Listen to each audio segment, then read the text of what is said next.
পান্থজন কথায় আপনাদের সকলকে স্বাগত। ফিরে এলাম নতুন একটি ভিডিওর সাথে নিয়ে। চলে এসেছি কলকাতার অন্যতম প্রাচীন এবং বৃহত্তর রথ উৎসব রথতলা রথ উৎসবে। এখানে একটি প্রায় 350 বছরের প্রাচীন রথযাত্রা উৎসব অনুষ্ঠিত হয় এবং তার পাশাপাশি একটি নতুন রথযাত্রা উৎসবও শুরু হয়েছে এবং সেই রথটির বিশাল আকৃতি।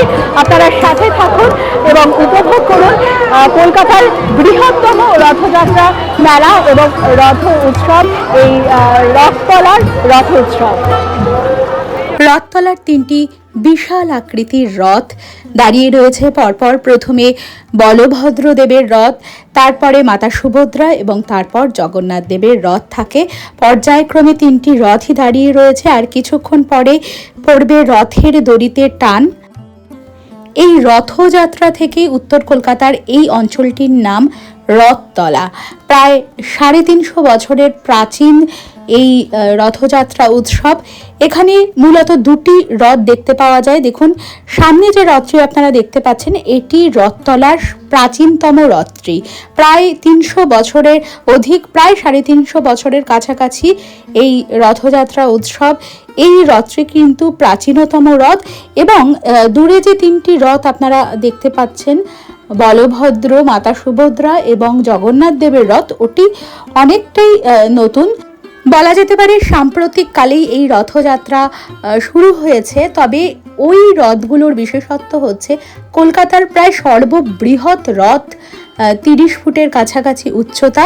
কিন্তু প্রাচীনতম যে রথ তার মধ্যে অত আড়ম্বর না থাকলেও কিন্তু ভক্তদের প্রাণের আকুতিতেই সেটি খুবই সুন্দর। এবং ভক্তরা দেখুন, প্রচুর ভক্ত ভিড় করে রয়েছে। এই প্রাচীন রথটির পূজা চলছে। সেখানে জগন্নাথ দেব, মাতা সুভদ্রা বা বলভদ্র দেব 3জনই রয়েছেন একই সাথে একটি রথের উপর এবং যিনি পুরোহিত পূজা করছেন। আর একটু বাদেই এই রথটি প্রথমে টানা শুরু হবে এবং তারপরে যে নতুন রথগুলো রয়েছে, মানে বর্তমানে যেই রথযাত্রা উৎসবটি হয় সেই রথগুলো ধীরে ধীরে টানা শুরু হবে। দেখুন কি অপূর্ব সুন্দর বিগ্রহ জগন্নাথ দেবের, দেখলে চোখ ফেরানো যায় না। এখানে জগন্নাথ দেবের চোখ কিন্তু টানা টানা, গোলাকৃতির নয়।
ভক্তরা সকলেই পূজা দেওয়ার জন্য তৎপর।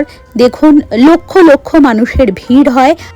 পুরনো রথটির থেকে যে দূরে দেখা যাচ্ছে তিনটি রথ, ওটি নতুন রথ, অর্থাৎ ওই রথগুলো কিন্তু খুবই সাম্প্রতিক কালে ওই রথযাত্রা উৎসব শুরু হয়েছে, কিন্তু যে রথটির পূজা হলো সেই রথটি কিন্তু বহু প্রাচীন। আর ওই রথের নাম অনুসারেই এই অঞ্চলের নাম হয়েছে রথতলা। দেখুন নাগা সন্ন্যাসীরাও কিন্তু চলে এসেছেন এই রথের উৎসবে অংশগ্রহণ করার জন্য, তাদের আশীর্বাদ নিচ্ছেন সকলে।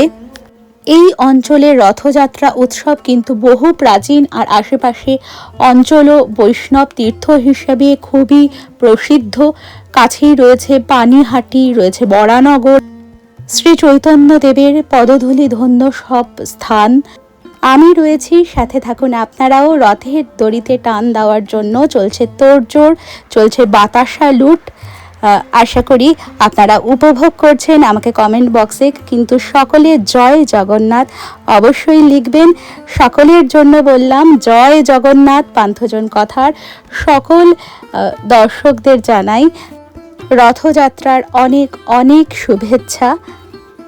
এবার আমরা চলে যাব সাম্প্রতিককালে যে রথযাত্রা উৎসব শুরু হয়েছে সেই রথযাত্রা উৎসবের জন্য যে রথ নির্মিত হয়েছে। দেখুন জগন্নাথ, বলরাম এবং মাতা সুভদ্রার রথ। প্রথমে বলভদ্রদেব, তারপর মাতা সুভদ্রা এবং তারপর জগন্নাথ দেবের রথ থাকে, এবং এই রথগুলো কিন্তু সম্ভবত কলকাতার বৃহত্তম রথ। প্রায় 30 ফুট উচ্চতার এই রথ।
ভগবান জগন্নাথের রথের সামনে অপূর্ব সুন্দর ওড়িশি নৃত্য পরিবেশন করছেন শিল্পীরা।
আশা করি ভিডিওটি আপনাদের ভালো লেগেছে। ভালো লাগলে ভিডিওটিকে একটি লাইক করে দেবেন এবং শেয়ার করে অন্যান্যদেরও দেখার সুযোগ করে দেবেন।